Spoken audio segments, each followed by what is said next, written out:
This is Dark Matters Radio.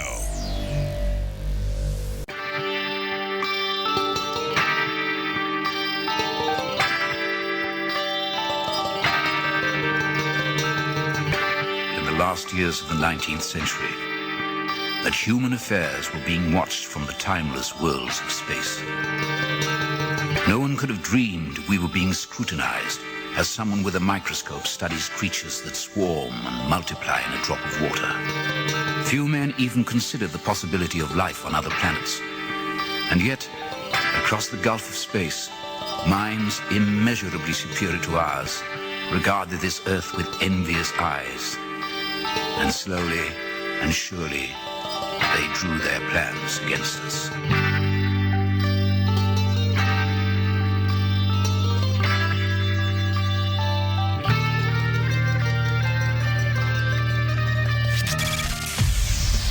Broadcasting live from a tiny studio somewhere in North America. This is Dark Matters Radio Live. And now, I give you your host, the Silverback of ufology. Here's Don Ecker. And a good evening, everybody. Welcome to Dark Matters Radio, brought to you by KGRA. I'll be your host this evening.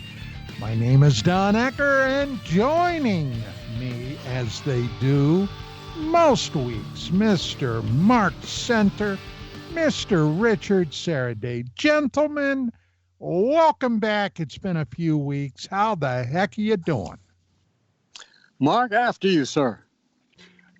Things are going okay, Don. As you know, the wife went to the Philippines for a month, and she was at the volcano when it exploded 30 miles away, and she's at home recuperating from jet lag, and she caught the jungle flu, but not the coronavirus.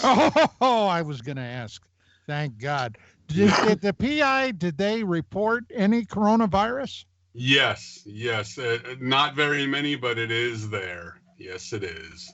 Oh, boy, that stuff seems to be everywhere. And Mr. Saraday is going to tell us today, which is, let's see, what is today's date? The 8th? Is that right, Rich? Today is the 8th. Yep. 8th of February. All day. He proudly told me, ladies and gentlemen, that he finally got all his Christmas decorations back in the attic. Yeah. Today. Yep. And I tell you, I feel so proud. We beat Valentine's Day. We got it done before Valentine's Day. Outstanding. Yeah. And of course, you put everything away, and then over the next few days, you go, "Oh shoot, we missed that." Oh, we missed that too. Well, in full disclosure, Rich, I got my Maurice the skiing moose. Okay, is still out in the living room, but that's our Christmas moose. Well, it's still ski season, though, you know. Yeah, that's true. But I told Vicky, I said, sweetie, we're going to keep him out until at least March or April. And she said, why? And I said, because every time I look at him, I smile. Good enough. Good enough. That's a good enough reason. Yeah, and Maurice has a certain sort of bounce to him that makes him brighten up the living room. He makes me smile too. You guys know what he looks like, right? You've all seen him, right? Yeah. Oh, I've seen him a bunch of times. I think I had a conversation with him when I was drunk one night, Don. You might have. I could have. Yeah, you might have. He always reminded me kind of Bullwinkle, you know, Mm-hmm. Rocky and Bullwinkle. He kind of looks like Bullwinkle. Yeah, it definitely looks like a close relative of Bullwinkle. Maybe a first cousin. So, well, guys, what's been happening? I've got a take my bride in for a doctor's appointment tomorrow for another MRI on her arm and shoulder. which she's not really looking forward to that. They tried to do that, tried to do an MRI on her arm and hand last week, and the position they wanted her to put it in was just too painful. She couldn't do it. So they're going to try something else tomorrow. But, you know, the weather has been kind of coolish out here in sunny Southern Cal. But tomorrow we're supposed to, from what I understand, have a hell of a rainstorm. Yeah. I think it's going to go, you know, in spurts. In the morning, overnight tonight, there's supposed to be some like in the wee hours. And then I think tomorrow night and all day tomorrow, on and off, it's going to be raining. And during the Oscars, it's going to be raining. But the red carpet is covered, so it's okay. So, yeah, tomorrow night, by the way. I was Oscars. worried about that, Rich. Yeah. Hey, Mark. Yep. I watched 1917. Oh, my goodness. Wow. I also watched Ford versus Ferrari, and I loved it. I loved it. That was great. Yes. I'll tell you what, Christian Bale continues to amaze me. Yeah. There were a number of, in fact. Did you see it, Don? Not yet, no. You'll like it. It's good. Yeah, I was talking to Wolf McCarran about movies a bit, and we all agree 1917, Ford versus Ferrari, and Clint Eastwood's film. Oh, yeah, about the bomber. Yeah, was just that there were some very good proper movies this year. Mm-hmm. They're very, very good. The range of emotions you go through in 1917 is amazing. Yeah, it's I've told everybody, if they get it on disc or, you know, a file or something, don't watch it in pieces. You have to just turn the phone off, turn it off, take the trip, and just take the trip, because it's like no other movie I've seen shot in very long takes. I've never seen a movie done that way. I mean, we've seen films done in one take or 3 takes or whatever, but not like this. Yeah, and it's funny it's how cleverly my friend who's a cinematographer, we were discussing it, and he says, and look how cleverly they hid the cuts. He said, I, after watching it a second time, he said, they do a little camera move, which is like a little hook move, down and then like a upside down question mark, real quick like that. And it happens so quickly, you miss it. Usually it's when they go into a tunnel or something. Yeah. You know, or coming out of a tunnel, whatever it is. It's like you don't notice it. You can't see it. It's so well hidden. And what a job. I mean, I know what it's like, having been a first assistant cameraman, to try to rig and do a show like that. And it's just the technical coordination and rehearsals. Oh, man. I'm sure. Sure. So did anybody watch any of the first 3 episodes of Project Blue Book season 2? I love it. I'm having fun with it. Yeah, I'm enjoying it.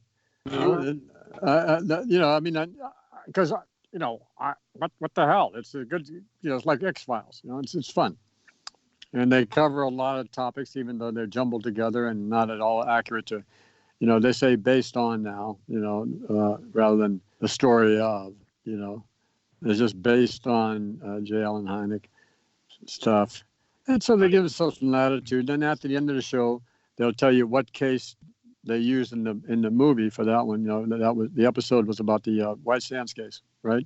At the end, they show that. So if people are interested, they go look. Otherwise, it's a great TV show. I enjoy it.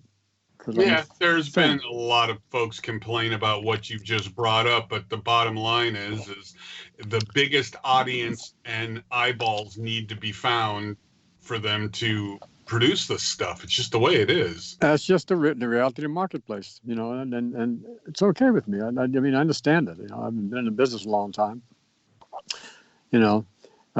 When nobody's happy with the deal, it's a good deal. That's funny. That's funny. Hey, Don, how's your wife today? Is she? Because I know she's been none too happy. Well, she's been in a pretty good mood today. As a matter of fact, this afternoon, about 3:30, I've been doing all the meals. Okay, since she's been injured. She can't use her right arm, her right hand. And so this afternoon, she asked me, she said, well, what are you going to do for dinner tonight? And I said, well, I think spaghetti with meat sauce. So, guys, I made the marinara. Myself. I did it. And I fried up, or browned, I guess I should say, a pound of hamburger. And after the marinara was done, I brought it to a full boil, a rolling boil, and then I turned it off. I put it on the hamburger and let that simmer for a while.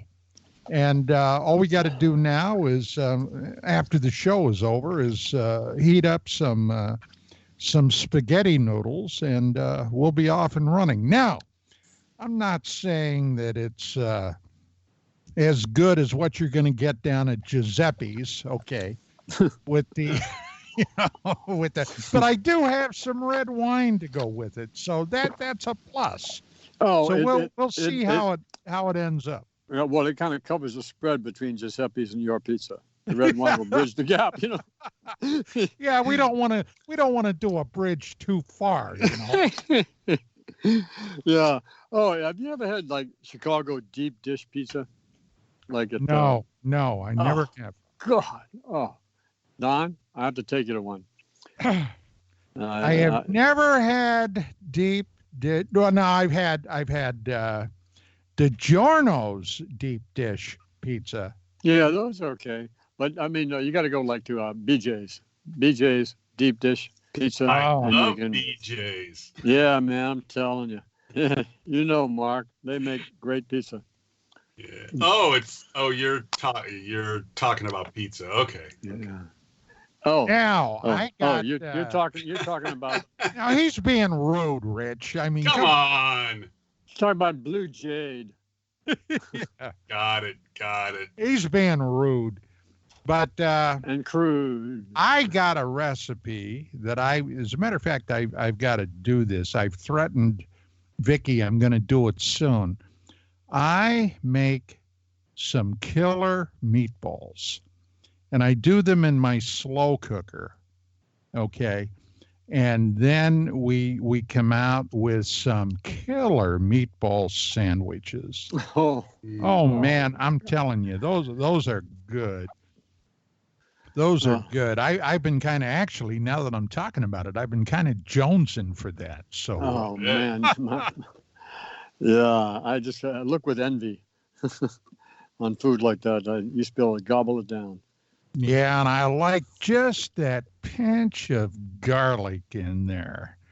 I've got a garlic press, and we smash up some cloves and add it to the hamburg. When I'm getting and I use breadcrumbs, okay, to help bind it all together.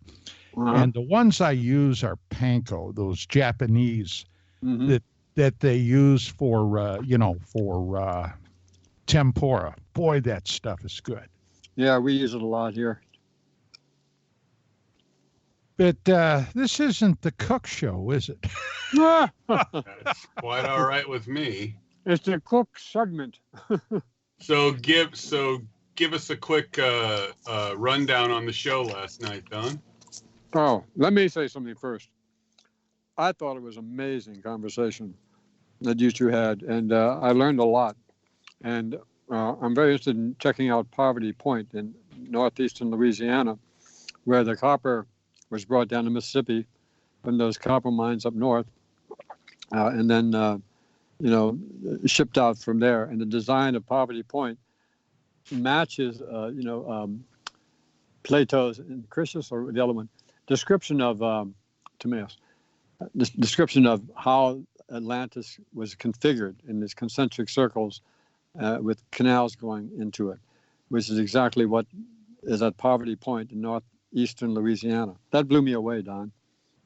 Well, yeah. Now I have no doubt that he was talking about some actual happenings up there. But where I disagree with him, and I didn't want to get too adamant last night, but I don't for a second believe that Atlantis was only 3,000 or 4,000 years ago.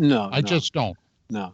You understand? When we talked earlier, I mentioned, one possible theory was what I suggested, that these are the remnants of the civilization after the big destruction, after the 11,500 years ago event. That it was a worldwide event. Frank did not seem to really want to entertain the catastrophic event that happened around 9,000 or so BCE. Okay. Yeah. Did you notice that, Rich?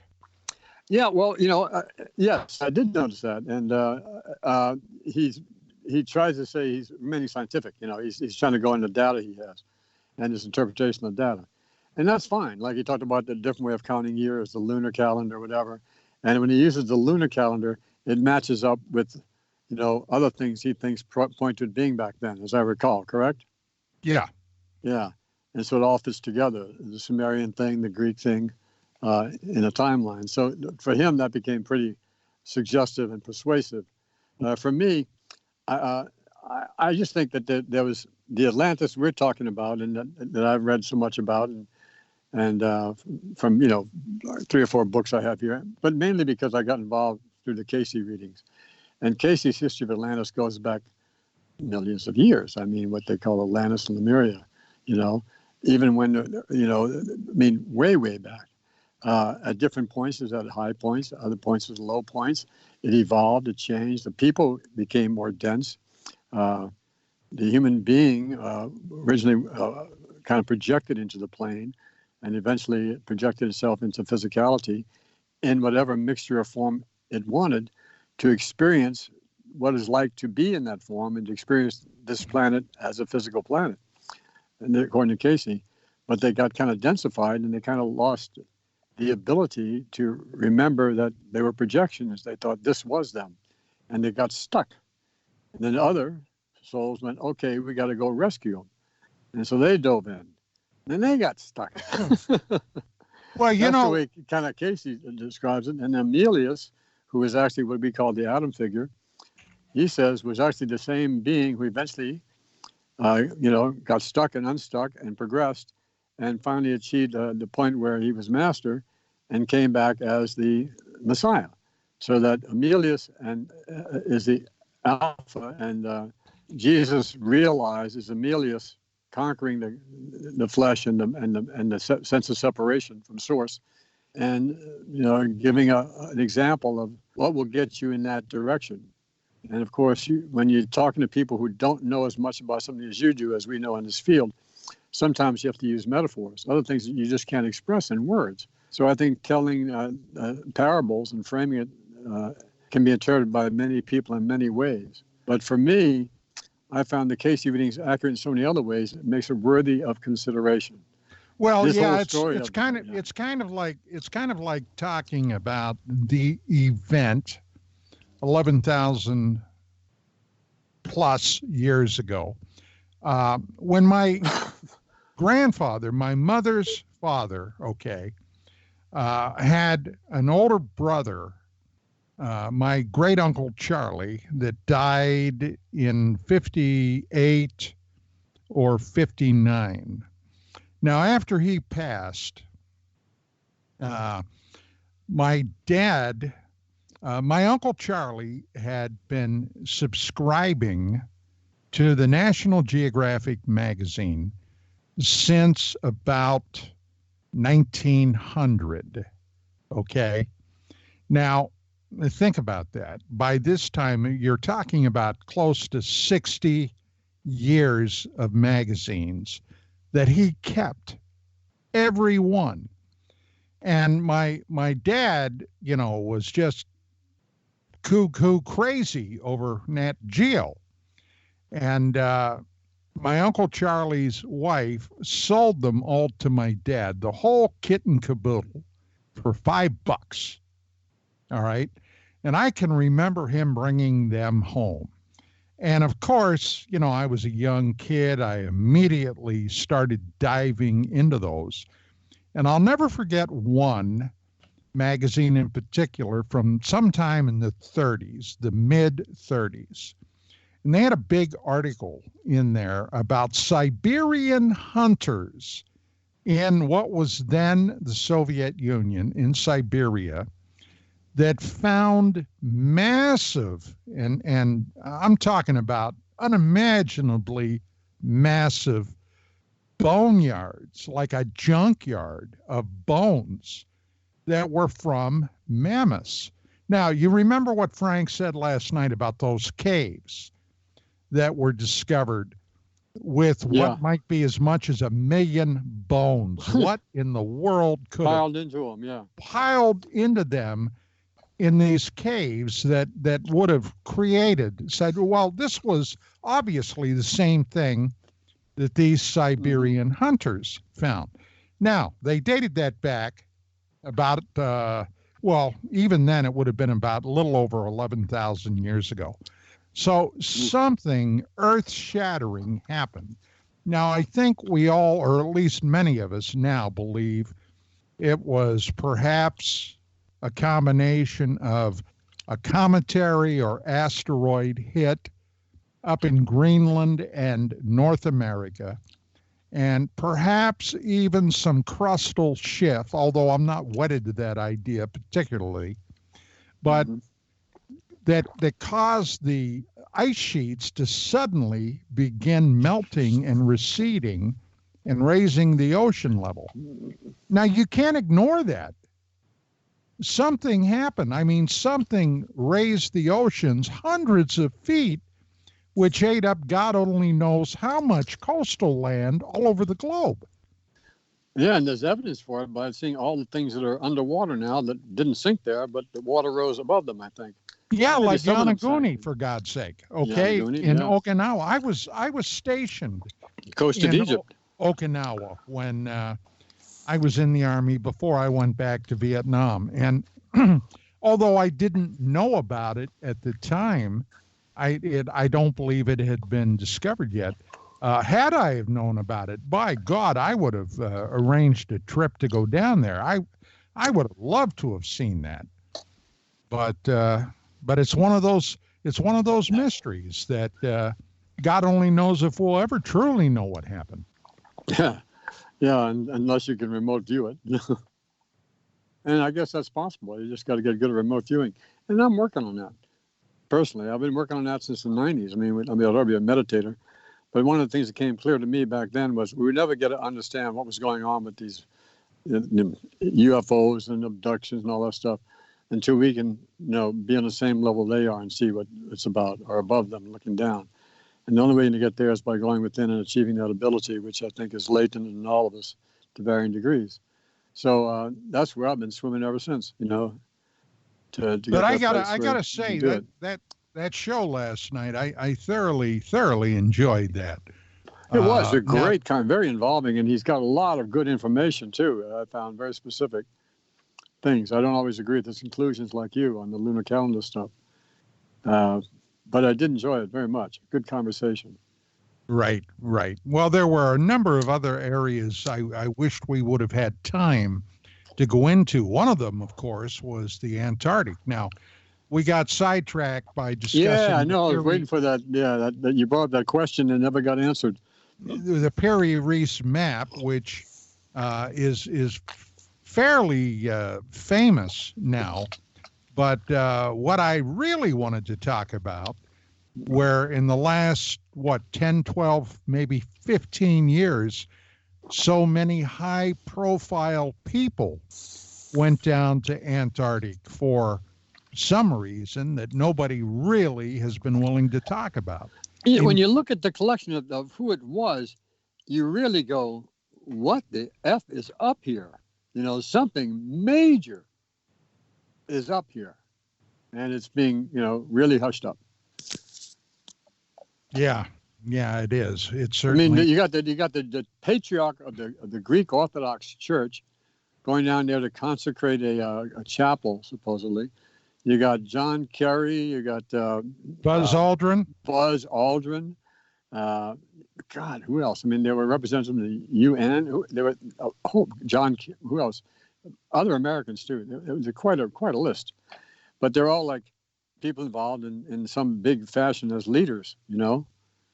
And they all went down there, and nobody's talking about it except making a little light of it.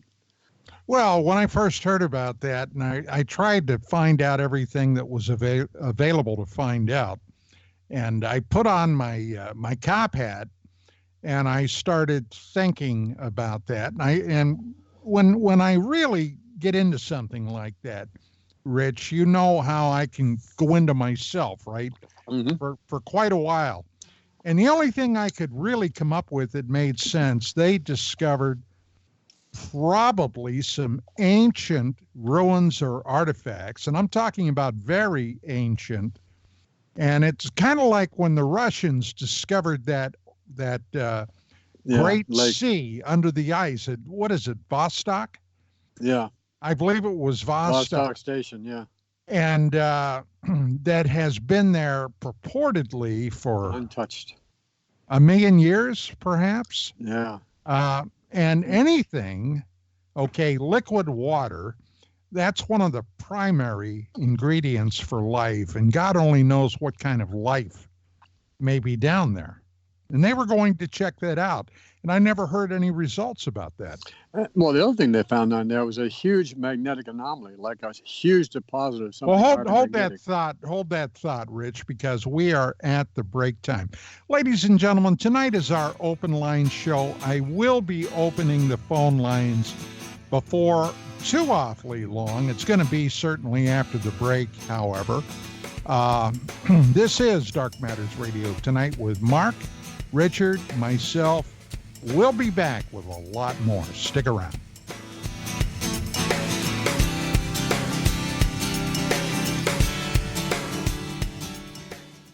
Why is it we're not very good with our health regimen until it's too late? We don't put oil in the car until the engine blows up. When the body's out of balance, your health is not so good. Give your body some love. Log on to GetTheT.com. That's GetTheT.com. Try our Life Change Tea, which cleanses you from harmful intruders.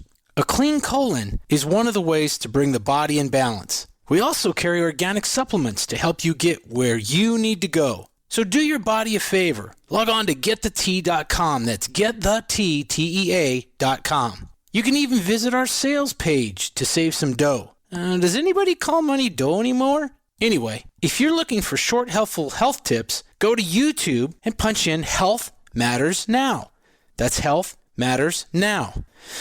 So, log on to GetTheT.com, shop, get balanced, then learn some cool tips at Health Matters Now. You'll be glad you did. That's GetTheT.com. Okay, nurse, let's get this man to the ER stat. Right away, doctor. We see this every day. Heart attack or angina pain due to blocked and clogged arteries. Chelation can remove obstructions or blockages from arteries and help avoid painful and expensive surgery. Now there's Angioprim. It's a liquid oral chelation product that you take with juice. You start to feel the results fast. Angioprim increases blood flow all over the body, and that means more energy and strength to take on the day with less aches and pains. 60 years of research has gone into chelation, and Angioprim is the result. A safe and easy way to unblock your veins and arteries from buildup that slow circulation. Paging Dr. Jones. Please report to the emergency room right away. Log on now to Angioprim.com. That's ANGIOPRIM.com. Or to speak with a trained consultant. Give Angioprim a call at 954-882-7221. That's 954-882-7221.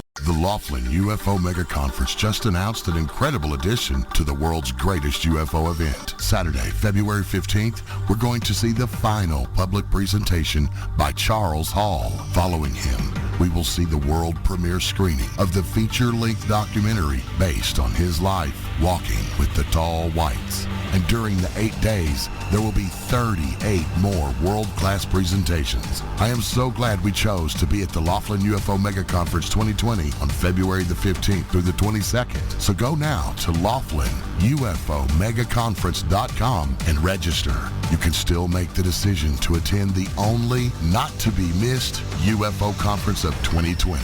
It's simple. The world's greatest conference. 39 presentations you won't hear anywhere else. 8 days, lowest cost. Go to LaughlinUFOMegaConference.com. Register now at LaughlinUFOMegaConference.com. Now you have the inside contact for Alternative Talk Radio. The Planet. KGRARadio.com.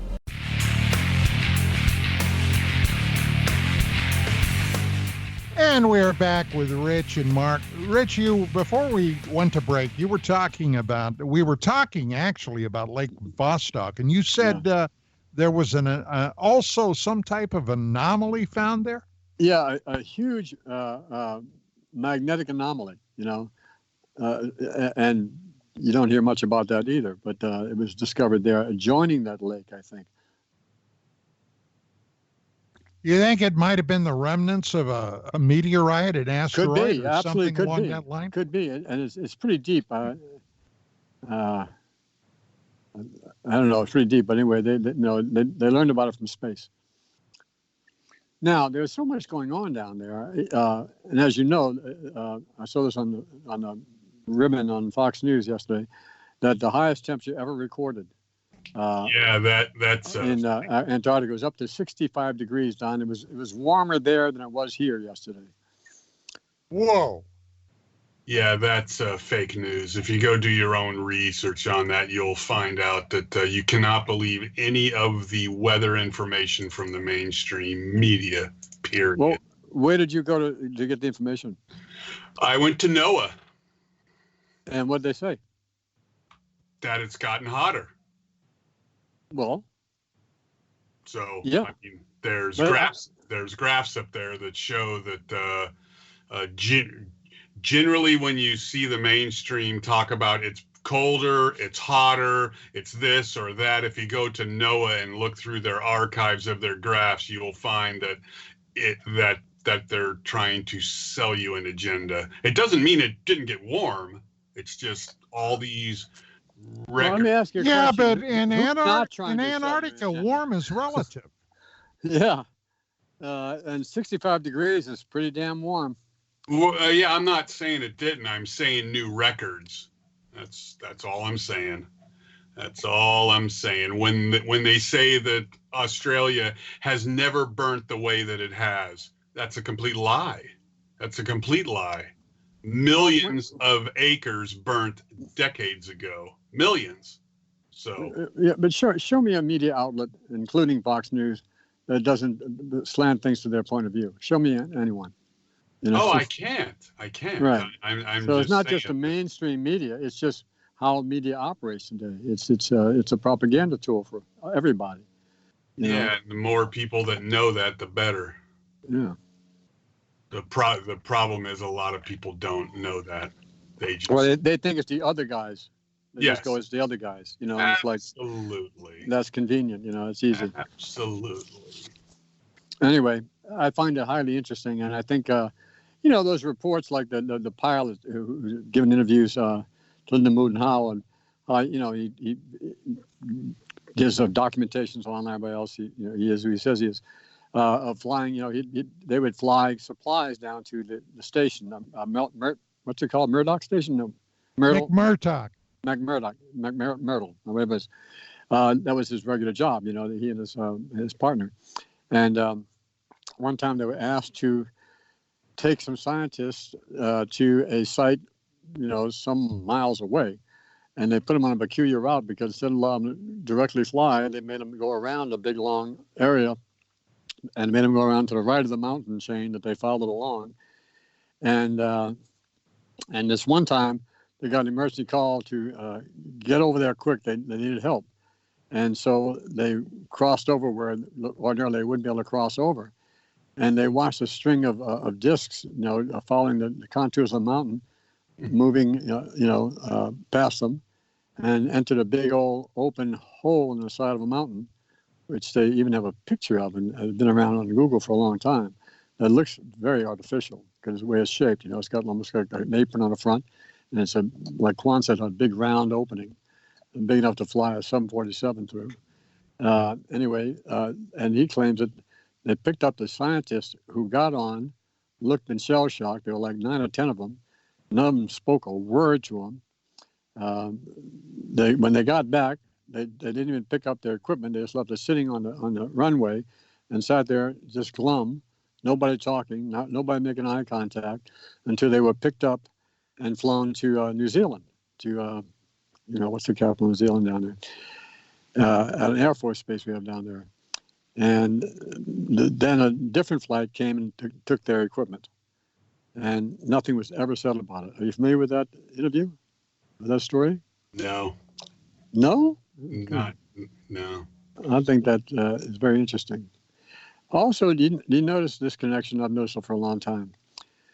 The amazing proliferation of UFO sightings that began to happen in the late 40s in Argentina, Uruguay, and Brazil. Sure. Yeah. Now, to me, I speculate, that's all it is, that those are man-made, Nazi-based UFOs. Just like the famous Adamski sighting of the craft, and it was also seen in somewhere else in the United States and somewhere in France, and there are 3 different photographs of that same thing put together with rivets, and it's like, I don't think that's extraterrestrial, but it very well could be, German, based on whatever the group, the Thule group, the 2 ladies channeled or something else or recovered craft. But I think that was German tech. To this day, I think that. I don't think any aliens are flying around with riveted craft, in 1945. That sounds like you're on the right track to me. Mm-hmm. Yeah. And I think today, and I was thinking since around somewhere in the 50s, we achieved, a version of that technology and had our own, quote unquote, anti-gravity platforms. And I think we do, and I think we had them for a while. I don't have any trouble considering the fact that we may have other ways of getting around in space than our big old rockets. I'm holding out for a Stargate. Look at that thing. That's either a lampshade. It sure doesn't look like the kind of technology aliens would have. You hear me? I'm holding out for an actual working Stargate. Yeah. Well, that's an interesting idea. I think there are places, vortexes.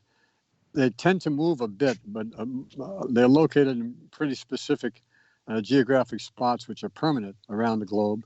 But it's only when the sun is in certain positions that certain ones of them are affected by the interchange with the sun and are quote unquote activated.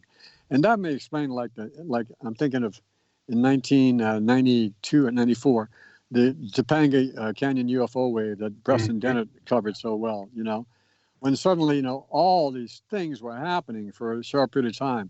Hundreds of UFOs rising out of the sea and shooting off in different directions, witnessed by many people, including, doctors and lawyers, craft, a guy and his girlfriend in mid-canyon, see a red light behind them. It stops over them. The car gets picked up, held them off the road on a straightaway, and then dropped back down, and the thing shoots ahead of them and takes off. And they were freaked out. Preston interviewed them. Landings of UFOs in Topanga State Park several nights in a row, witnessed by a couple who lived next to the park and, saw it out their windows. The weirdest part was on different nights, the craft were different sizes. Same shape, but different sizes.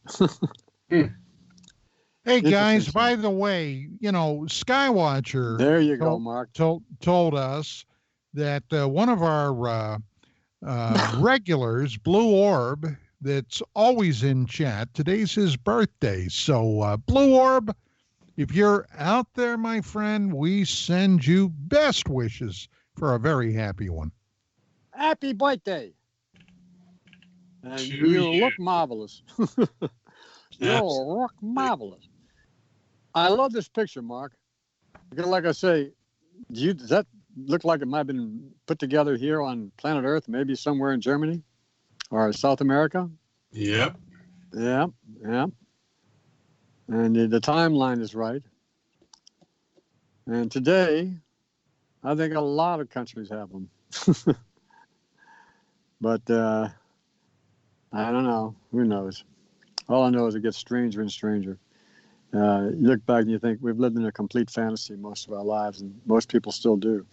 We do too. At least we are questioning, it's like the guys in the cave staring at their shadows, and then somebody turns around and sees the open cave door in bright light, and his eyes adjust, and he walks out the cave door, and he sees this whole 3D Technicolor world, and he turns around and goes back and tries to shake the guy, say, hey, quit sitting on that bench facing the wall. Those are just shadows. Look this way. And none of them want to look. And they try to turn out, it's too bright, so they prefer to look at the shadows. So they stay, and he goes out and discovers a whole new world, and they sit there staring at the shadows. Too bright. I think a lot of people just don't want too much information, and that's okay. I don't think you should be forcing information on anybody's throat. But for those of us who just can't help but want to know, there's a lot of stuff that. Well, let me check. Rattle your cage. Let me check with our producer, Mr. Skywatcher. Are you there? I am here. How are the phones going tonight? We are a go. Yeah, you say that now. We had a glitch last night. I was informed that unfortunately the phones were not available. So, with that being said, Mr. Center. Yes. How would you like to give the number out to the group?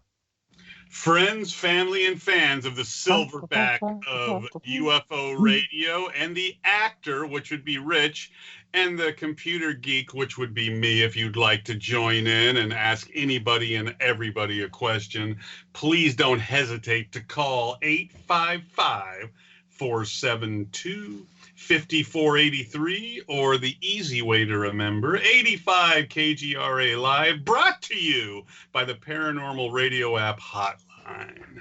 Yeah. So that's, repeat the number in number form again. 855-472-5483. Thank you very much. And if you want to spell that out, it's the silverback of ufology. Or something like that. Or words to that effect. Yes. One of these days, somebody's going to tell me what the hell that means. Well, okay. I'll get around to it. I'm looking at my watch. It says 5:42, and it's still fairly light outside, man. I love the days getting longer again. Do you know we go on daylight savings time like on March 8th, I think? Oh, no, but we got a phone call. We're going to go to our buddy Mike, the trucker, who currently, it appears, is in Tejas. Mike, how you doing? Pretty good, Don. How's it going? It's going, my friend. It's going. Some days good, some days, Phone's working. Yeah, but it's good, a win. Good. Hey, I wanted to say hello to you, first of all, to you, Richard, Mark, and Skywatcher. Thanks for taking the call. And I wanted to ask if I can give you my opinion on something that was discussed last night on your show. Absolutely. Oh, okay. Yeah, that was a good show. I can't say that I remember your guest name. I'm sorry. But Frank Joseph. But the show was good. Oh, okay. Thank you. There was one thing that I did not agree with. That actually it was kind of neat because you took the words right out of my mind. You had suggested that Atlantis or Antarctica was moved itself down where it's at now from a previous position on the Earth surface. Crustal displacement, Mike. Yeah. Right. Okay. Right. Now, I think that happened, but this is what I think. I'm not a scientist, but this is what I think. I can't picture the whole Earth's surface sliding off of the, I don't know what you call it, the mantle, and moving like that. But I can see the Earth like a lopsided ball on the floor, rolling over quickly. And I believe that happened, and that would explain the glaciers that were as far down to the middle of the United States, and them melting, because that's where they were moved to. After a period of time, they melted quickly, and that would explain that continent moving down there. And then, as the Earth moved so fast, that now this part I heard from somebody else in a podcast within a few months ago. I don't know when the podcast was recorded. He said that it appears that as the Earth turned suddenly, that the atmosphere could not keep up with the surface of the planet, and that had created a vacuum and pulled the atmosphere down from space, which would explain the quick freezing of the animals on the surface in certain areas of the Earth, and the speed of it turning had to have been where the winds were over 1,000 miles per hour. Can you imagine if that was true, how the surface would be?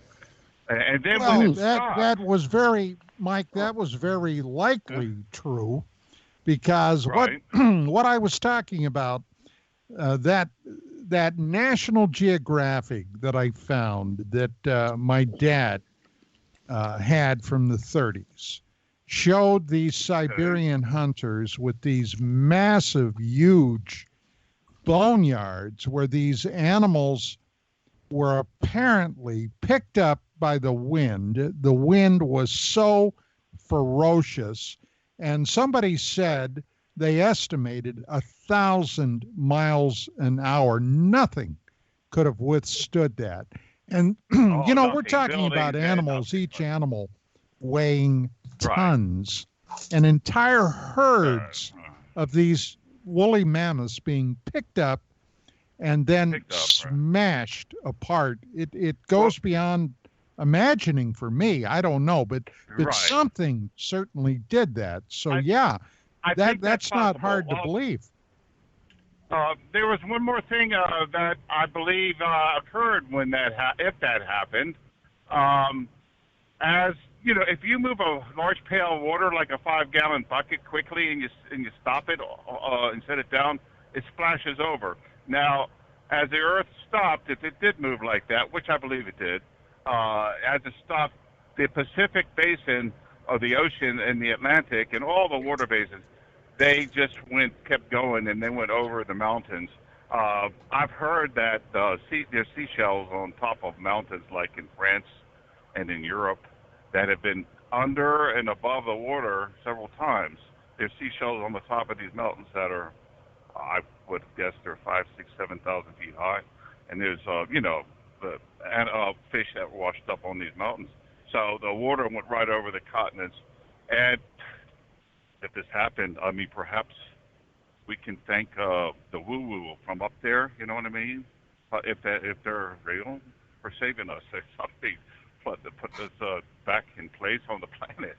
That's what I believe. Anyway, I just wanted to call and talk about what all this points to, for me, and not from a religious standpoint, but, the Christian and Hebrew Bibles talk about the Great Flood, the deluge, and every culture on the planet has somewhere in their mythology, and I use that word advisedly, mythology, but a great flood or deluge. And this makes perfect sense to me. It does. From a historical standpoint. Right. Well, that's what I thought, and so I didn't agree with your guess on that part about this tropical thing where the climate change something, I believe that the Earth turned or something caused something like that caused this whole this turn of events to happen, I believe. I have no idea what, Richard Hoagland had talked about the Earth possibly lopping over, and I have no idea what causes it. We know that the center of the equator, or the center of the Earth, the equator line, bulges out. Perhaps the Earth grows and gets so wide there that it just flops over every so often. I have no idea. Who knows? Well, if it does while you're around, buddy, you're going to have a bad day. Oh yeah, I think I would lose control of my vehicle and crash someplace. Probably lose your load too, buddy. Oh boy! What was that movie in 2012 where Woody Harrelson plays a guy watching Yellowstone erupt? And the big ships at the top of the Himalayas. Was that 2012? Yeah. And seeing the oceans sloshing up against the Himalayas, up to Everest. Like I said, a bad day. A bad day. Oh, okay. I'm going to let you all go, and maybe you get another caller there. And thank you for taking my call, and you all take care and have a nice evening. Yeah, buddy. Hey, Mike, have a great weekend, pal. Yeah, good to hear from you. A lot. And have a safe journey. You. Okay. All right. Well, the phone lines are open, gang. 855-472-5483. Or, as my buddy Mark says, 85 KGRA Live. And all of it, we have to send our thanks to the Paranormal Radio app hotline. And that's the name of that tune. That be that. Yes, that's that. No matter where you go, there you are. There you are. I wanted to mention something to you fine folks. This comes from ABC News, believe it or not. UFO sightings jumped 100% in 2019. It went round numbers from 3,000 called in or reported to Davenport's thing to 6,000. So my question is, do you think that I know that it fluctuates a lot, but do you think that this could have something of a response to people watching the night skies because of the Tic Tac and all the press that got? Yeah, well, I think so. I think it does. And now there's a reporting procedure, and pilots are supposed to report, including airline pilots, without getting censured or saying, go home, you're fired, or go home, you're on leave until you straighten up and don't talk about things that don't exist, et cetera, blah, blah, blah. Yeah, the climate has really changed, huh? Wouldn't you say, from the time we were doing stuff in the 90s? Oh, my God, yes. So yeah, this is like, it's unbelievable, especially when I heard the U.S. Navy telling its pilots that they should report these anomalies. Right. Rick Feinberg of the American Astronomical Society said in this report here that SpaceX launched 180 new satellites into space last year, if you can believe it. And he said if you don't keep up with that and you're not familiar with the skyline, folks could mistake that for an unidentified as well. And that got me thinking, well, not only that, but also the Tic Tac and all the press that it got on the Tucker Carlson show, etc. Yeah, let's go back to the phones. We've got a call from our buddy Ron in Minnesota. Ron, welcome to the show. How you doing? Hey, Don. I'm glad that you're on again with live show tonight. Thank you, Bill, for taking the call. And thank you to Richard and Mark for being here tonight. Really good to hear you. Yeah, well, thank you for having live phones. Yeah, there you go.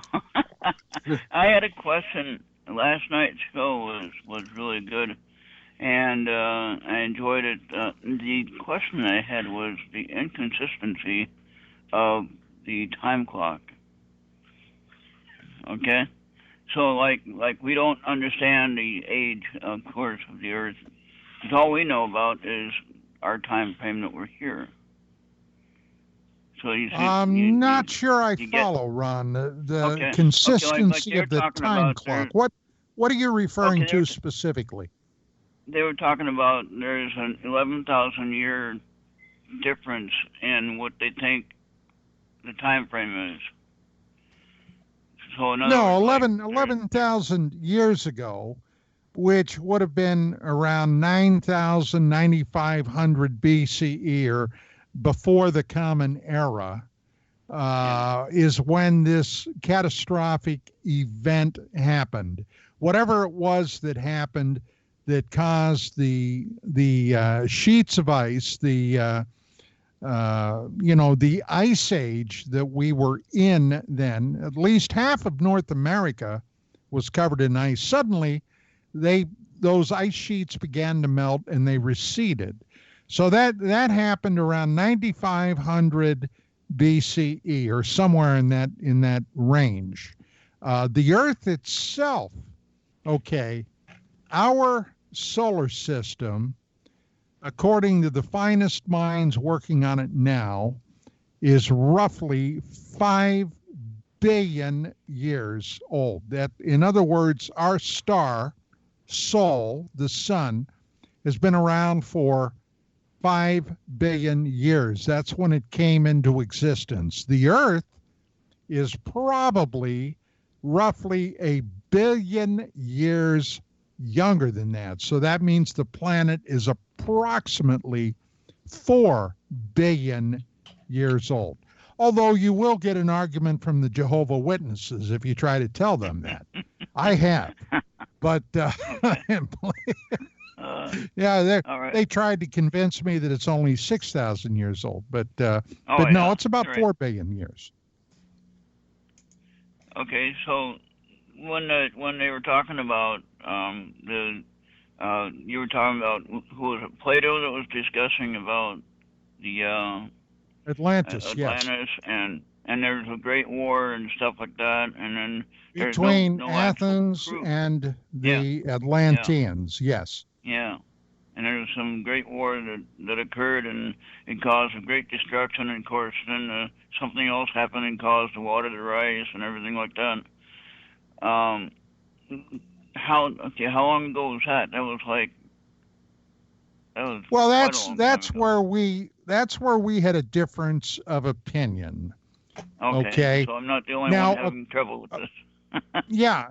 According to the tale by Plato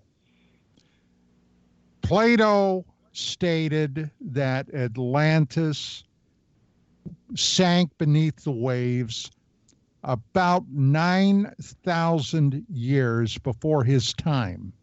Now, this information came from a temple in the Nile Delta in Egypt at what today is Sais, S-A-I-S, I believe it is. All right. Now, Plato's ancestor, Solon, who was roughly 150 years before Plato, had traveled to Egypt. He visited this temple, and the priest presented this information to him. Now, when he went back to Greece, he wrote about it. And what he wrote about is what initially, according to history, is what Plato glommed onto. Now, Frank, my guest last night, maintains that Atlantis was only about 3,000 years ago. And I very much dispute that. But the fact of the matter is, if in fact, as far as I'm concerned, my opinion, if Atlantis was around, and I think there certainly were high civilizations, it would have been over 11,000 years ago from our time. Okay, Plato was about 2,000 years in our past, and Atlantis was 9,000 years before in his past. So if you do the math, it comes out to about 11,600 years from today. That's a long time. All right. Did you follow all that? Yeah, I'm taking notes, and I'm going to be asking you again later. Okay, I'm looking at my super duper atomic clock here. I'm about ready to get slapped around by the producer. Thank you very much. I'm late on going to break. All right. So thanks, Thank you. Ron. Thank you Take for the care, call. buddy. Have a great weekend. And we will be back after the break with hour number 2. Stick around.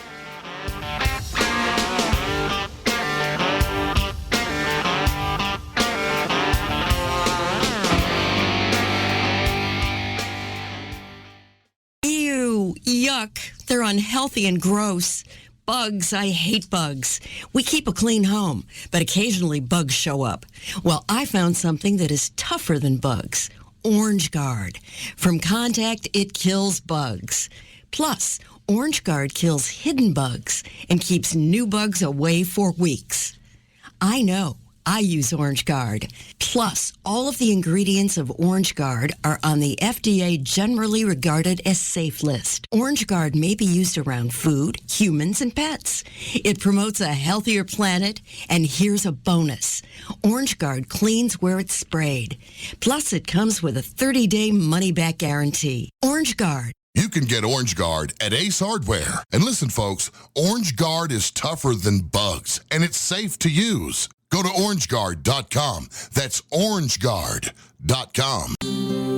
Hey, Dr. Phil here. I help people solve difficult and trying personal problems every day on my TV show, but there's one problem that's just got me stumped: childhood hunger. Nearly 16 million children in America struggle with it. That's 1 in 5 kids who may not know where their next meal is coming from, despite the fact that there's more than enough healthy, nutritious food out there to feed them all. Now, I don't know about you, but that is unacceptable to me. Luckily, the Feeding America network of good people is out there collecting surplus food and giving hope to hungry children and their families at local food banks all across the country. But let's face it, they can't do it without your help. Join me in supporting Feeding America and your local food bank at feedingamerica.org. Brought to you by Feeding America and the Ad Council. Together, we can solve hunger. Together, we're feeding America. What UFO convention are we going to this year? We're going to the Laughlin UFO Mega Conference February 15th through the 22nd. I went to their website, LaughlinUFOMegaconference.com, and confirmed we're going to see the best speaker lineup ever offered. Yes, the greatest gathering of scientists, researchers, and experiencers ever assembled in one place and time. 39 great new presentations over 8 days. And all at the lowest cost, including 3 social party meal nights with drinks. The Laughlin UFO Mega Conference out contacts That Thing in the Desert. It out ancient histories, That Alien Con Job. And it out internationals, the International UFO Congress, bringing us 9 speakers from out of the USA this year alone. 8 days in Laughlin, February 15th through 22nd. The best speaker lineup ever. Incredible disclosures. Lowest cost for the best event. Go to LaughlinUFOMegaconference.com. That's LaughlinUFOMegaconference.com. Register now. You're listening to the KTRA Digital Broadcast Station. It's a whole new way of life. Salt Lake City, Utah. Hudson Valley, New York.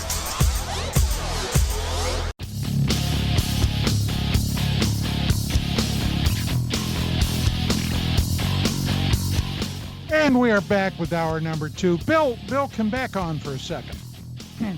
We were talking briefly about what Ron had to say concerning the time differences. What was it you wanted to say that a lot of people have asked about that? Well, what I'm saying is a lot of people, when they hear about the differences of time, whether, let's say, for example, Göbekli Tepe, a lot of people are questioning about the time. Is it 12,000 years? Is it 10,000 years? That's why I think what Ron was touching on is how do we get the evidence to come with some kind of a conclusive idea about the time frame? Well, a lot of it can be dated by utilizing astronomy. A lot of those artifacts, a lot of those monuments or those carved stone that Göbekli Tepe have astronomical things on them. That's one way of dating it. Right. But let's face it. I mean, when you're talking multiple millennia, you're talking about 9, 10, 11, 12 millennia. There's got to be some guesswork in there. Yeah. But I am no geologist, nor am I an archaeologist. So, oftentimes we're just going to have to go with what the experts say when it comes to dating that stuff. But that's not always either. That's not always the answer either, because no, it's not. Yeah. Rich and I, have had many discussions over the years on OOPArts, out of place things that have been found that shouldn't be around. And often the academic and the archaeological communities refuse to even entertain them, much less examine them, research them, and try to date them. So, but best guess, Göbekli Tepe was 11,000, roughly 600 years ago. In Plato's time, that would have been 9,000 years previously. And that fits right in time with the speculation about the Atlantean culture and the traumatic event that happened that basically rearranged the entire face of the planet. And the way I would account for the battles between Athens and Atlantikos was that when the destruction of Atlantis was happening, it broke up into islands, and it didn't happen all at once. And then the final sinking was the one we talk about, the large island was right off the coast of Spain and Africa, one closest to the mainland. And there is evidence from satellite photography that the British Isles are once connected, are very close to connected to the mainland. Oh, they were. Yeah, I think what happened is that a lot of people got the hell out of there. Like today, some people are moving because of what earth changes are happening, or they think they're going to happen, and they migrated along the coastline. From, like I say, from Greenland to Scotland on down. And African coast and the Mediterranean. Right inside what we call the Gates of Hercules. So they were a Mediterranean power as they grew, as they took influence, as these migrants who came from a much higher culture, as referred to by many sources, that it was a much more advanced culture. That they took Egypt, according to Casey. Ra was an Atlantean who came to Egypt and organized Egypt and oversaw the building of the Great Pyramid, which was a kind of a time machine, record, and energy machine of some kind for refining energy, as we see being used for a lot of reasons for a lot of people. I think that what happened is these remnants. That's from Casey? Yeah. And I think these remnants, ended up in strong positions and leadership positions in a lot of the places they went because they were much more advanced. And I think out of those remnants, they built that maritime culture, sailing through the Mediterranean, ending up in conflict with the Athenians, who were also sailing the Mediterranean, and end up in the wars. My wife and daughter are going to Vienna, and then hopefully to Istanbul in the spring. I'm not going because it's just, I think, too difficult a trip for me right now. So my daughter's going, and I'm really happy she's going. I think it'll be great education for her to go. And, he mentioned last night, Frank Joseph did, that the Piri Reis map is in the Topkapi Library in Istanbul. And so I asked him today, I said, let's find out if you have to make a reservation or if you guys can go in and see it while you're there once you have your travel plans formed and make a reservation. I said, Nikki, if they let you in, see if they'll let you take a picture of it for us, and bring it back. I also wonder, Tell her to take a real camera, too, not a damn cell phone. Yeah, well, she would favor that. And the other thing is, I wonder where the Atlantikos, that thing they found, that device they found in the ocean, that complicated piece of machinery, looks like some kind of sailor's tool. Oh, the computer, the analog computer that was discovered. Yeah. Off of Greece. Yeah, I wonder if you can see that somewhere. That'd be interesting. They've kind of recreated it now, I think, right? Yes. Yeah. Yes. It was pretty elaborate and extensively X-rayed. It was what they did like an MRI on it. And the fact of the matter is there were people, and I've seen some things online about that, Rich, where they actually were rebuilding that. Yeah. I think they made a recreation of it. And it was like a very complex tool, for navigation, I think. And kinds of different astronomical observations in the heavens. It could predict eclipses and that type of thing. Right, and I think that also really helped them navigate, by the stars. They didn't have GPS, I don't think, at that point. Amazing. So anyway, I think that'd be cool. Let's go to the phones. We got our buddy Libertas on, I think. Libertas, is that you, pal? Hey, how are you, Don? Good evening. Good evening. Hey, I send my best to Miss Vicky, by the way. Oh, thank you. And I hope she has some pain meds. Yeah, they prescribed some pain medication for her. It works sometimes and sometimes not so much, but she's really been dealing with it. So you need strong pain meds, and of course out east the politicians' fix was to make you sign an agreement to be drug tested and then come in upon a phone call so they can count your pain pills. So needless to say, I can't get them anymore. But that's Massachusetts? Yeah. You shouldn't hesitate. You shouldn't hesitate. Why am I not surprised, Lib? Yeah. I don't want to date myself, but I've used opiates intelligently for many, many years, and I know they're addicting. And you just use them wisely, and you don't get yourself addicted. But the politicians want to claim some kind of victory, so they make people suffer. So you really shouldn't hesitate, Don, though, to reach out to people to send some healing vibes to Vicky. I'm a strong believer in be able to positively impact people that way. Well, that's great, buddy. I will pass it along to her. I really will. Well, I just said it right on the air, so if people send her positive healing vibrations, Don, it certainly can't hurt. Well, thanks, pal. I appreciate it.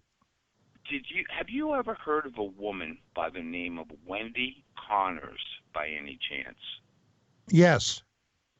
Okay. Well, I wasn't aware until recently. She has gone out and obtained hundreds of hours of interviews, Don. And if you go to archive.org and do a search for example, Wendy Connors UFO, all of the audio files are available on archive.org. And there's some. I wanted to get Wendy on the show some time ago, and from what I was told, her health was not the best. So she was having some issues with that. So I stopped trying to get in touch. But actually, I have some of those archived recordings from Wendy on CDs. Not all of them, of course. Yeah, well, they're all available. I have quite a few. Yeah, if you go to that website. What is it about her? Tell us, to our audience and me, who she is. Well, I don't know. I think Don can certainly tell you if he knows her. I just know that she gathered and released all of the audio or recordings of a multitude of interviews. Yeah, you remember, Richard, back when I was on the other network, that occasionally I would run some old-time radio guys like Long John, Neville. Yeah. Well, those are the ones that I got from Wendy. Now, Wendy is a person that was very much into the UFO field. It's been a long time now. I don't know how much of research she conducted, but she began gathering these old-time, like Long John Neville, among others, people that had been doing, radio primarily on the UFO topic, and she made them available. I went to a couple of those. And I heard an interview with Jackie Gleason. Right. Yeah, and there's one that I couldn't find that I really would. And everybody knows, and if let me know. Where Long John Neville is interviewing this group of Germans. This is back in the 50s, I think. Talking about the German flying saucers. Oh, that's interesting. Yeah. Anybody? I've been looking for that show. I just go to Wendy's site and see if I can find it. That's one that I'm not familiar with that, but I met several interviews with him. I met Jackie Gleason's one of his former wives, and I had been invited. I forget now what it was for. It's back when I was doing TV all the time, and it was a news show on CNBC, and they sent a car out to pick me up at 5:30 in the morning. Okay, so needless to say, I was looking a little long in the tooth there, but I went out to the studio, the NBC studios, and they did this show with me where I was talking about something. Anyway, Jackie Gleason's former wife was there. Now, Gleason was already deceased, all right? So I asked her specifically about the story of Jackie and Richard Nixon. Okay, everybody's familiar with that, right? Mm-hmm. Jackie was down in Florida. He was down there golfing, and of course I guess he had houses down there or something. But at any rate, he and Richard Nixon were golfing buddies. And Nixon, of course, knew about Gleason's total fascination with the UFO topic. And he met Gleason. He had apparently skipped out on his Secret Service detail, got in a car, drove out, picked up Gleason, took him out to Homestead Air Force Base. And according to Gleason, he took Gleason into this restricted area where they had the cadaver of a purported ET, an alien. Okay, that's the story. Now, his wife told me personally that when he got back to New York, he had a house that he had built that looked like a UFO. He called his house there the mothership.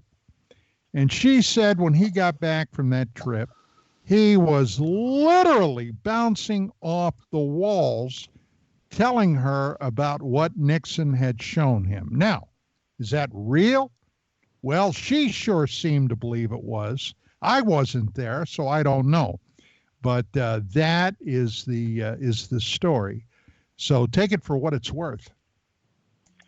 Hey, Don, I wanted to let you know, by the way, you remember we talked about the 5 Continents Forum? Yes. Okay, Chris Rakowski was not able to attend, so he's not well-versed in it. Now, the U.S. rep is Don Schmidt. Might you be able to, did you receive the information from Cobra or Skywatcher? Yes. Okay, do you think you might have an opportunity sometime to inquire with Don Schmidt? Oh, I think that's doable, sure. Okay, because he is the U.S. rep. I wanted to let you know, too, there's a 4-letter group I really don't think a whole lot of in ufology, and they seem to want to stand up and take credit for everything. But the Nimitz strike force, the Navy Nimitz situation with the, whatever you want to call them, craft, unidentified craft, I found out recently that there's another pilot that actually broke this story and published it on the internet on a pilot's website on March 14th of 2015, preceding the New York Times article by 2 years, Don. And he wrote the entire story about it, and then I also found an excellent interview. The guy wrote a book, not about that incident, but so between the information having been on Reddit and also YouTube for many years, it's kind of laughable when these organizations want to take credit for it. And I guess you have someone else. Skywatcher has those, Don. If you would like them, I'm sure he'll give them to you. I would. Okay, I definitely would. I'd like to find out. Don't mention his name on the air, but I'd like to find out who that pilot is and possibly reach out to him. Liv, we got some more calls, so I got to get rolling, buddy. All right. Can I ask you for a quick book recommendation? I'd like to read about Lonnie Zamora. And which book would you recommend that covers that case? Oh, boy, you caught me. That's right. If you think of it later, could you let me know? Yeah. Let me. Okay. What's his name? Your friend, Don, ex-military. Oh, God. He did all the Larry. Don't bother with Stanford's book, right? Well, that's one. Yeah, Stanford's book would be good. I can't. I'm having old man moment here. Don, you interviewed him rather recently. He was the Roswell researcher. Kevin? No. Kevin Randall. Encounter in the Desert. Kevin Randall. I think he looked into the Zamora case too. Yeah, he did. Yeah. So he's another one you can look online. Liv, let me get back to you on that, buddy. I will. All right, no worries. Appreciate your time, and I will separate the two links, one to the pilot's interview and one with a story he wrote in 2015, and I will give them to your producer, and he can get them over to you, okay? Outstanding. Hey, have a great weekend, pal. Thanks. Take care. Bye-bye. All right, we're going to go to our buddy John Ostanes, who's been waiting patiently. John, how are you? John is in Missouri, isn't it? Yeah. John, yes, sir, Missouri? Missouri? Yes. Lots of snow here. Yes. Thank you, gentlemen. Yeah. Excellent interview last night. And I thought it was interesting that, some of the subject matter touched on, what we might discover in the polar regions. And, as Rich brought out again tonight, I think Casey is always worth paying attention to. Yeah. He really is. Lovecraft, interestingly, which I think was, maybe was a fictional writer, but has some insight, wrote some great stories about the polar regions and some early understandings of maybe the way we understand the extraterrestrial intelligence today, long before World War II. Then you go into World War II, you got the Nazi bases, you've got Linda Moulton things of pyramids. Do you think this global warming phenomenon might reveal some interesting discoveries, whether it be archaeological or with ufology? Well, first, I reject totally global warming. I reject it. Okay, I'm not saying there's not climate change. That's not what I'm saying, because there is always climate change. And when I hear global warming, immediately, because we've been basically conditioned to think that it's a human thing, the idea that human beings could change the climate on an entire planet, especially when you consider how long we've been here as compared to how long the planet has been here, I find that laughable. So that's probably going to get me on somebody's hate list. So be it. Now, if you're talking about climate change, did you hear what was said last night about the sun going into a hibernation period? Yeah, grand solar minimum. Yes, I've seen that. Yes. speaking about the cause or the reasons for it. For example, I know, but I had to pop off, John. You know me. No, I know you do. I understand that, brother. I know where you're coming from.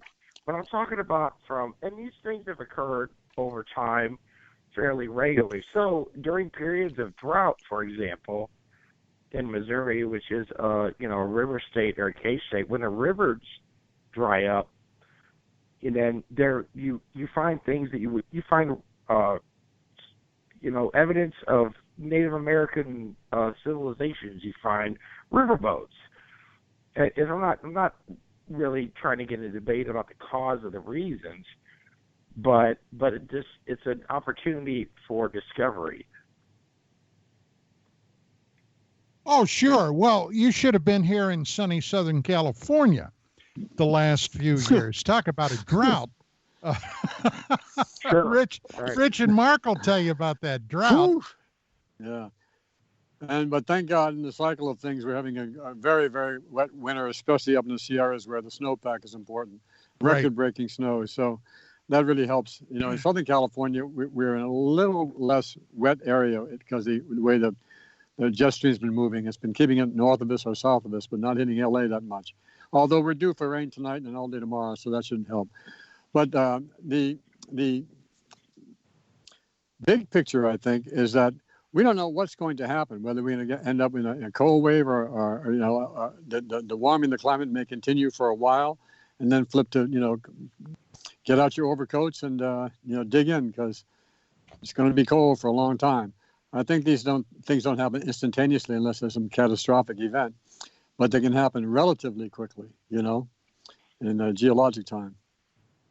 You're never going to guess what I just found under my my Mackie board. What? Under my Mackie board that I just kind of knocked it out. A business card from John Andrews. Speaking of which, it'd be great to get John Goodall on. Yeah, well, we tried. Yeah. We tried to get him back. Bill tried. I tried. I called the numbers we had. Never heard back from him. So I don't know what's going on. Oh, man, that's too bad. What a dog. He has some interesting information about Lazar. He said he was able to verify that he went to MIT by talking to some of his classmates and things at a conference. And he was also able to track down the information on his pay stub and prove it was valid. Really? Yeah. Well, he had the tax number on that, and I can tell you about a retired military. I'm trying to think. It was a senior non-commissioned officer that went in there to track down this tax record with that Social Security number, yeah, the form, and he had a flag ranked officer eat him for lunch for inquiring about that. Now, what's that tell you? Yeah, tells you a whole lot, doesn't it? You bet. Yeah. Yeah, he's been, if anyone wants to hear the show, I think he was interviewed by Lee Garland. He's on our station. Well, you think about that because we got to take a Jimmy break. Church. I think So everybody hang on. We are at our last break tonight. This is Dark Matters Radio. Tonight, the phone lines are open.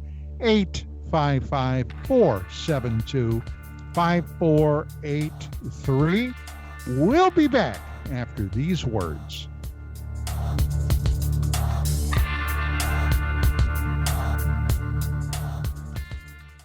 Why is it we're not very good with our health regimen until it's too late? We don't put oil in the car until the engine blows up. When the body's out of balance, your health is not so good. Give your body some love. Log on to GetTheT.com. That's GetTheT.com. Try our Life Change Tea, which cleanses you from harmful intruders.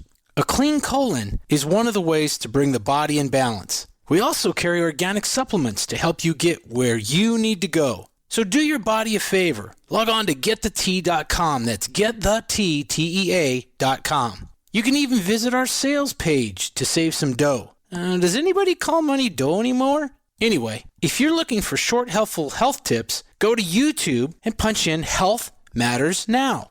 That's Health Matters Now. So, log on to getthetea.com, shop, get balanced, then learn some cool tips at Health Matters Now. You'll be glad you did. That's getthetea.com. Folks, this is very important information. What's to be said about CBD?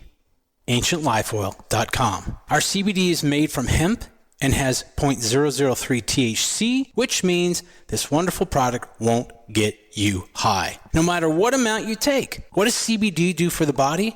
My hands are tied, but you can Google CBD benefits and be astounded. When you're finished reading, you'll want to log on to AncientLifeOil.com. That's AncientLifeOil.com. And purchase. Life is good when you feel good. People are tired of pain. People are asking for non-GMO organic products to help them with you fill in the blank. Legal in 49 states, and again, our CBD is made from hemp. Ancient Life Oil is about helping people one by one by one. If you wonder how good the product is, the CEO takes it every day without miss. AncientLifeOil.com. That's AncientLifeOil.com. Have a great day. What UFO convention are we going to this year? We're going to the Laughlin UFO Mega Conference February 15th through the 22nd. I went to their website, LaughlinUFOMegaconference.com, and confirmed we're going to see the best speaker lineup ever offered. Yes, the greatest gathering of scientists, researchers, and experiencers ever assembled in one place and time. 39 great new presentations over 8 days. And all at the lowest cost, including 3 social party meal nights with drinks. The Laughlin UFO Mega Conference out contacts that thing in the desert. It out ancient histories, that alien con job. And it out internationals, the International UFO Congress, bringing us 9 speakers from out of the USA this year alone. 8 days in Laughlin, February 15th through 22nd. The best speaker lineup ever. Incredible disclosures. Lowest cost for the best event. Go to LaughlinUFOMegaconference.com. That's LaughlinUFOMegaconference.com. Register now. You listen to us, and we listen to you. And so does the CIA. KGRARadio.com.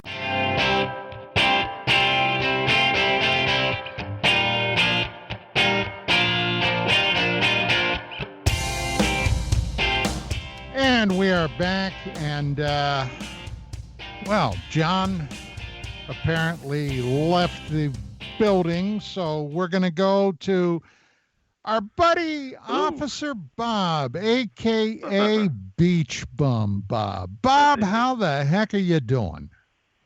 Good. I thought I'd call in because that episode last week with Project Blue Book of the mutilated soldier at Area 51 jogged a memory when I first found out about you that, one of your cases, I think when you were on duty, that you were handling a cattle mutilation, but then you also mentioned that either you were involved in a human mutilation or you knew of and was not as a police officer. No, I didn't. I didn't do anything human-wise as a police officer. The cattle, I did. What I did human-wise was years later when I first was on the staff of UFO Magazine. Right. Well, when I saw the this Area 51 Blue Books episode 2, this Lovett Cunningham, I kind of didn't realize it was a real story. I guess that took place back in 1956. I know that the way David O'Leary has been trying to kind of meld real stories into the Blue Book scenario. So at the end, when they kind of show you that this was like a real story where they found a soldier that the other soldier that wasn't mutilated said that a UFO or some sort of abduction happened to this guy, and they found him, removed, the typical removed eyes or lungs or genitals. And are you aware of that story? Yes, I am. Yes, of course. That was a White Sands story, and It matched the same way that the animals were mutilated, right, with the rectum cord out and the organs taken, no blood, all that stuff. Yeah. Yeah, it's just it kind of makes you want to sleep with your service weapon under your pillow, doesn't it, took Bob? place, but I just thought maybe you knew more on the subject. Oh well, that's relative. What is it you're looking for? Well, I mean, that's something that I would have remembered that had I known about it or some sort of story. Like I said, I didn't get it. It's in my notes to do more research into it. But when I was kind of quite shocked to find out it was actually military soldier.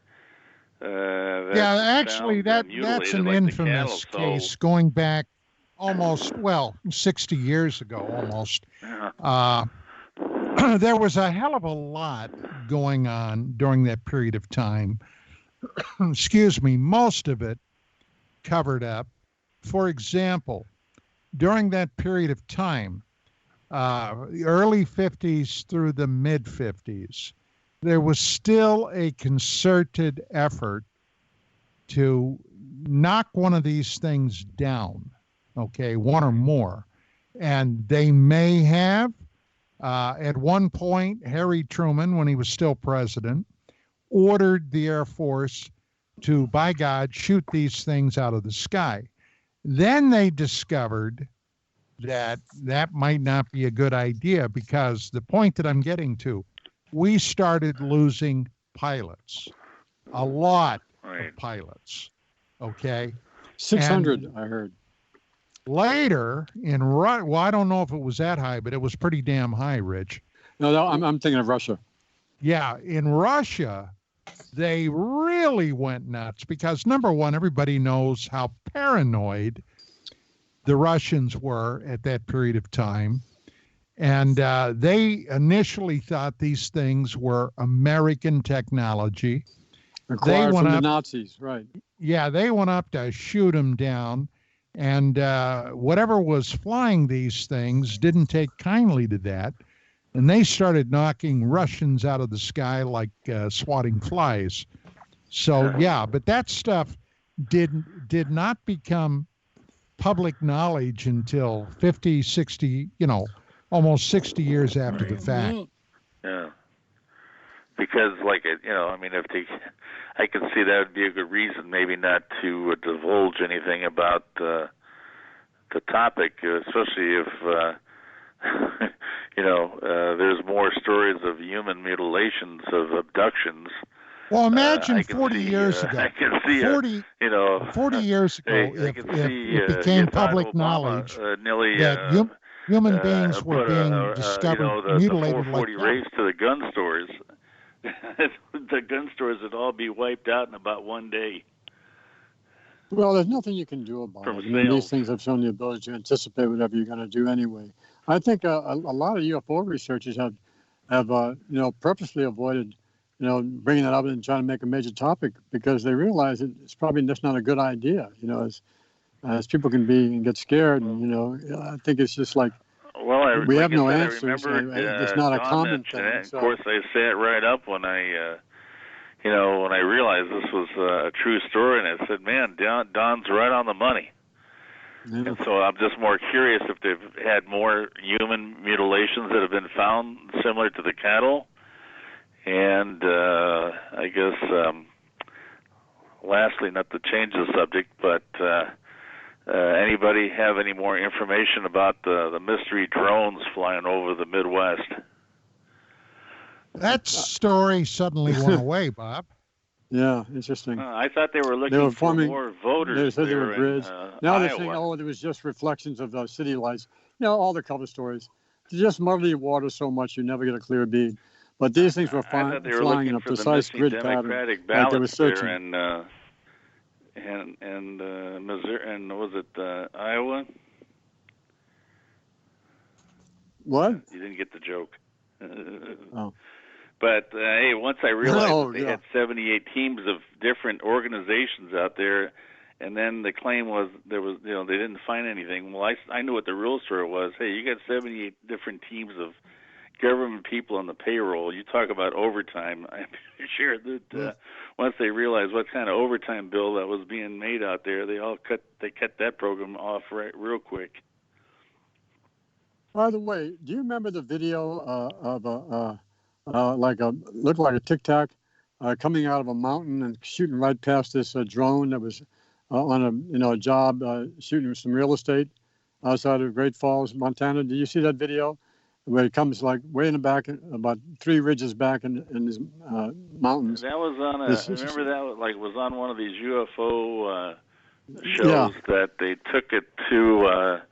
It was like 2 other guys. They were like had their own drones up, and they were like videotaping some stuff, kind of a scenic thing. And all of a sudden, one of the guys realizes he sees this like a bug that just flew by. So he slowed it down and saw that it was something more than a bug.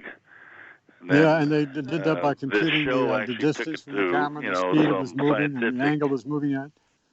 Yeah, it was like, it didn't come out clear enough, but it was something that looked like the Tic Tac, and it made like a right angle turn, and it was like, it was like the guy, with his computer thing, like it was, traveling, at least to him, was traveling a gazillion miles an hour, and he's never seen anything like that.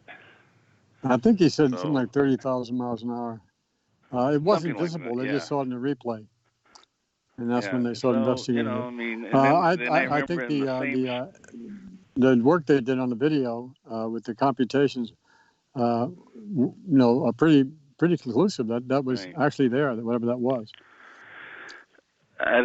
I don't know if Skywatcher can ever get a hold of him, but he seems like a pretty decent guy and fun guy. His name is David O'Leary. He's the writer-producer for Project Blue Book, and he seems pretty approachable, and he seems to, when I've listened to his interviews, he seems that he must have a whole library of books on the subject. And I think that'd be kind of neat if you could get him on the show one night. Yeah, David O'Leary, right. Yeah. Mama, you know him? Skywatcher, do you know him? Are you there, Skywatcher? I can definitely look into it. Okay. Yeah, I just thought he's been, I did reach out to him, telling him about, Don, but of course, I don't know if he's actually, I doubt if he reads his Twitter feed, because I'm sure it's more of an official thing. But from what I've heard of him on interviews, he seems really nice, fun, and talkative. Must be the Irish in him, and seems pretty knowledgeable about stuff. So compared to some of these other guys that all seem like they're sourpusses and complain about everything. Well, Bob, other than that, how the heck are you doing? Are you doing well? No, just kind of. I'm trying to avoid the Kung flu. Yes, I know, and I'm trying to avoid the beer flu. Corona. Yeah, it's so I'm the sorry Corona to hear beer. about Vicky. I stopped drinking it, so. I'm sorry to hear about Vicky. So hopefully that will all get healed up. Quickly. We're keeping our fingers crossed. I hope your co-pays are holding out. Yeah. The $20 copay. Yeah. Between that and the Army, we'll muddle through. Look, gotta keep rolling. I got another call to take. But Bob, always, my friend, good hearing from you. Have a fantastic weekend. And be careful out there. Hey, same to you, Rich. Bye-bye. Okay, we're going to go to our buddy Stephen, who is joining us from sunny Southern Cal. Stephen, how you doing? Hey, gentlemen, how are you? We're doing fairly well, I guess. Hey. Good, great. Peaches and cream. Excuse me, great hearing you all in the air. Good to hear Rich sounding healthy. Hey, bud. Great to be here to be heard, Stephen. Absolutely. Enjoy the episode. Unfortunately, I didn't catch yesterday's episode, but I have to do a little bit of a commute on Thursday, so I'll probably stream it while I drive. It's a fascinating topic, so I'm excited to listen to that and hear this guest's perspectives. With that being said, I wanted to mention there's a show that I've been watching that I think would be interest to you and your audience. It's called The Outsider, and it's on HBO. It's really, really well done. It's got some paranormal aspects to it, some cult ritualistic aspects to it, and it's just so far it's very, very good. So I wanted. What's the hook? What's the hook? There is a murder of a child, and they have an eyewitness. They have DNA. They have fingerprints. They have everything they need to get this guy, without a doubt. Several eyewitnesses. The unfortunate part is they also have evidence of him at a teachers' conference like 200 miles away at the exact moment he supposedly was killing the child. So it's very perplexing to the detectives. I think it's based on a Stephen King short story or novel, but it's getting very interesting. So it's definitely some strange occurrences happening to these people. That sounds interesting. Stephen, did you by any chance at some point watch Man in the High Castle? No, I worked on that. That's an Amazon show, right? I'm telling you, I binge watched it. It's powerful. Basically, the premise is it? What would it be like if the Nazis and Germans and Nazis and Japanese had won the war? Mm-hmm, you know, and it's a really thoughtful and provoking and powerful piece. Interesting. No, I mean I familiar with it. I've worked on a lot of their art for that. And there's some paranormal aspects to it. Kind of like well, I mean, as we know, the Nazis and the Russian were neck deep in esoteric research, during their pinnacle. So it's not surprising to see that they would incorporate that into the show. So Well, it was the Japanese and the Germans, and the Japanese control the West Coast, the Pacific Zone. The Germans control the East Coast. And in the middle, there's a section near the Rockies, which is kind of like neutral, or it's still under control of the Pacific Japanese, but it's not really policed like the rest of it. And basically, you see what the idea of everybody spying on everybody does. Is this a series or a film, Rich? It's a 5-season series. The Man in the High Castle was made for Netflix or somebody. I think Netflix originally. They commissioned it. And it is really one powerful show, Don. One powerful show. You get so deep into it. It's got so many facets and beautifully cast. Terrific characters. It says here that it's based on Philip K. Dick's novel of the same name. So yes. Yeah, it's another Philip K. Dick movie. Man in the High Castle. Yeah, he's great. Yeah, I'm going to read the book now. Yeah, that looks great. Yeah, 4 seasons, 84% Rotten Tomatoes. Not bad. It's powerful. I binge watched it, and after a couple episodes, you're so deep in it, you just can't stop. And every night I go, okay, I'm going to watch one episode, and I end up watching 3. Yeah. 4. I started watching a series on Netflix. I haven't watched anything in the last week, but it was called, I believe, V as in Victor, V War. Okay. And it's about some research scientists down in the Antarctic. They find some biological mass before the Ice Age ended. That's how old it is. They brought it up to study it to their laboratory, and the bottom line was it had active prions that infected them, and it turned them into blood suckers, basically vampires. And the lead research scientist committed suicide because he didn't want to live like that. Well, they sent a couple of more people down to find out what happened. They both get infected and come back to the States. And then it starts from there. So if you're into that type of thing, you ought to check it out. It's called what again? So, yeah, there's so many shows. V War, I think it is.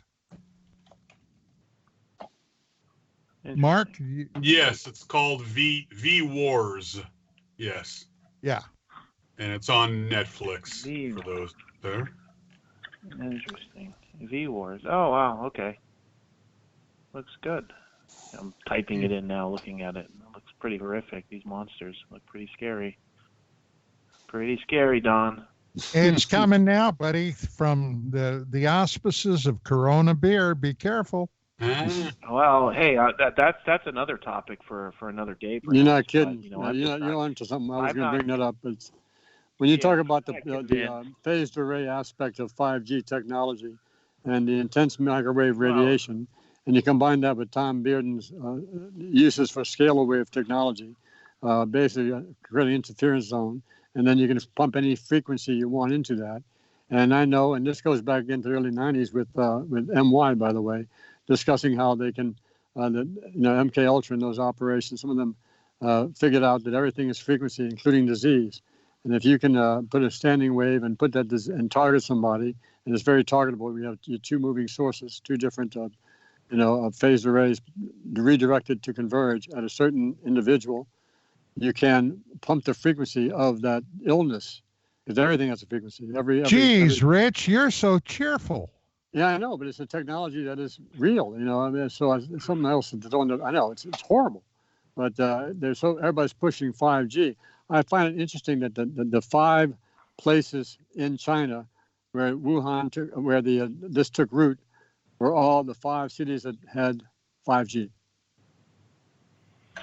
Interesting. I just think we're not getting the full numbers, the honest. Oh, numbers. we're not. There's no doubt. It's well over 600 They're going to dead be now. Well, there could be. And that's 600, only what they're admitting to. Yeah. We have no way of knowing. It's such a closed society. We don't have. It could be 10 times that. Who knows? Exactly, and then the problem is when it could just get too far out of hand before some different thinking minds can get in there to help it, and it's just it's sort of like when the Russians lost that sub 10 or 12 years ago. The U.S. was sitting there saying, "Hey guys, we got the technology. We can send a recovery crew." Well, they nope. And I feel like China's kind of doing the same thing here, and they're going to get overrun with a virus, and then they're going to turn to the world and say, "Help us." And at that point, it's going to be, who the hell knows? So. Well, maybe that point already. I don't know. It's, like we said, we have no idea because they are so closed. Oh, before we run out of time tonight, I wanted to announce that I'm going to be on a YouTube radio program this coming Thursday at 1 p.m. Pacific time for 2 or 2.5 hours. They're not sure. But it's called audio. It's called the audio and video. Exozone. Well, video on their end. It's not going to be video on my end, but makeup, hairdresser. Yes, really. Vicky, get me a clean shirt. Yeah. Well, the problem is she can't. Vicky can't. So I had to go drain the spaghetti for her during a break. So there you go. Yeah. Well, good. So it'll be Thursday. Yeah, Thursday at 1 p.m. Exozone. It's on YouTube. Don, is there a specific topic that they want to touch on by bringing you on, or is it just going to be my career? Chat? Oh, cool. My career. Fantastic. Good. Don, would this be spelled EXOZONE? Yes, sir. Well, believe it or not, my friend, this is a show from the Nerdrotic guy. It's the same guy. Is that the guy with the mustache? What's the guy that stiffed us? Yes. I'll make sure I mention that. Stiffed you? What do you mean? Well, he was on once, and we got a good response from him. He was supposed to be on again. Very hard guy to get to get his attention because he's super busy. He's very much into this topic, and he was very happy that I found him and invited him on because of that. And then he was just too hard to get back in touch with. So I think this is the one, Don. So I'll mention that, Mark. What's You his know name? I What's will. the guy's name? Yeah. What's his name? Just a little brushback. His name is Gary Beekler. Mm-hmm. And I mean, he's a smart guy. He lives up in San Francisco. He's a transplant from San Diego. We got a great response. A lot of people asked for him to come back on, but boy, he's so hard to get in touch with. So I just gave up. That's the problem with a lot of these guys is they have so many shows and they're on live constantly, because I still watch his stuff, that for him to see you waving at him, he's overwhelmed with input from thousands of people. Who does he think he is? Richard Dolan? What's he up? Yeah. Exactly. I had some hot information for Mr. Dolan about a year ago, and he was too busy to take my call. Yeah. So there you go. Hey, Skywatcher, is there a chance that we could get Louis? I don't know how to say his last name. The guy from the Tic Tac. Elizondo? Yeah, thank you. Elizondo, Luis Elizondo. I do have contacts through people to contact him, and I will try my best. Okay. I asked you that quite a while ago, Bill. Yes. Yeah, it's funny because the response I got was... And you beat around the bush about it.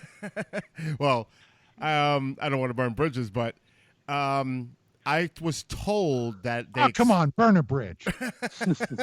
I was told exclusively that it's coast to coast pretty much or nothing. Oh, shit. My show goes around the globe. I'm with you. Even now, we have people listening in the UK, in France, in Germany, in Australia. I mean, you don't get much more. Oh, I will slip this before we that. end the show, Don. You may want to talk to your buddy, Mr. Brandenburg, because I've kind of hooked him up with those folks over there. So he actually might be the guy to help you get Elizondo. Ooh, okay. A little inside scoop there. I know Tracy Torme was trying to get in touch with them. Well, I can tell you I managed to work something out for Dr. Brandenburg with those folks, and I can't get into much more detail. You're just a big old cuddly teddy bear, You're Bill. going to have to talk to Mr. Brandenburg. Well, guys, we are, believe it or not, we are out of time. Time for spaghetti. Yes, yeah, I'm going to go have some of my totally homemade spaghetti. I did I did it myself. And we're going to have some spaghetti after the show, and I'm going to do that. And we will be back, if the good Lord is willing and the river don't rise, next Friday and Saturday. Stephen, as always, my friend, great to hear from you. Take care. Have a fantastic weekend. Mark, Rich, as always, brothers, thank you so much. And we'll talk to you then. All right, guys. Good night.